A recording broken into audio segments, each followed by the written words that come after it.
The Doha Declaration on the TRIPS Agreement and Public Health sought to address some concerns about the TRIPS Agreement.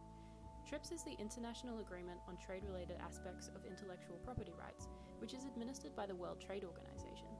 In accordance with the objectives of the WTO, TRIPS sought to facilitate international trade and promote stability in the global economy by setting minimum standards of intellectual property regulations.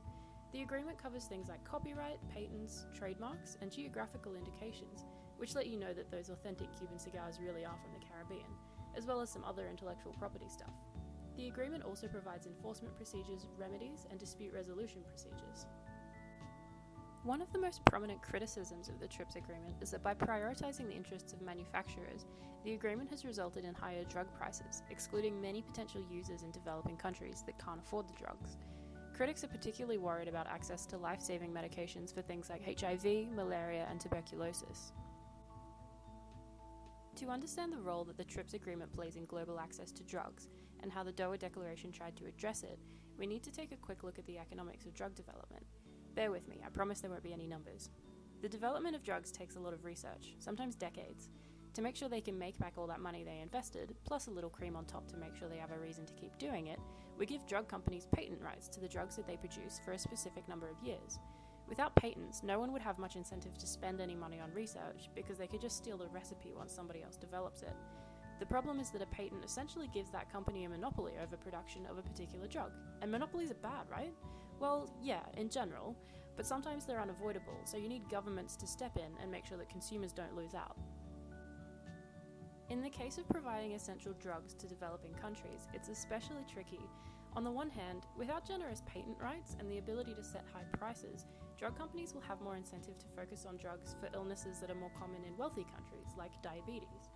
On the other hand, if those prices are too high, a huge number of people will die from very treatable diseases because they just can't afford the drugs. To its credit, the TRIPS agreement did try to address this problem, if somewhat half-heartedly.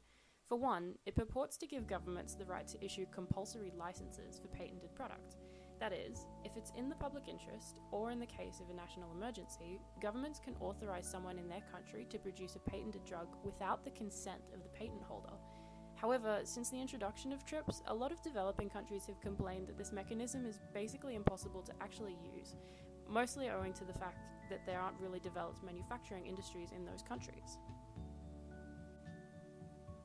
Another mechanism for protecting access to essential medications is the Parallel Importation Clause, which is included in Article 6.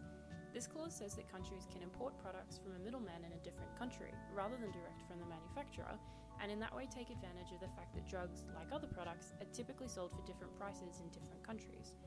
Despite these protections, though, many advocates have argued that the TRIPS agreement leans too far in favour of manufacturers, to the detriment of a lot of developing countries. The Doha Declaration was a response to this criticism. The Declaration expressly reaffirmed the right of member nations to protect public health and, in particular, to promote access to medicines for all. It also instructed the TRIPS Council to find a solution to the problem of developing countries not being able to manufacture drugs, even if they can grant a license under compulsory licensing. However, the Declaration doesn't really amend the TRIPS agreement, it just reaffirms several of the original clauses. Only 73 of 153 member nations have accepted the Declaration, and critics say it hasn't really done anything to address the problems it was intended to fix.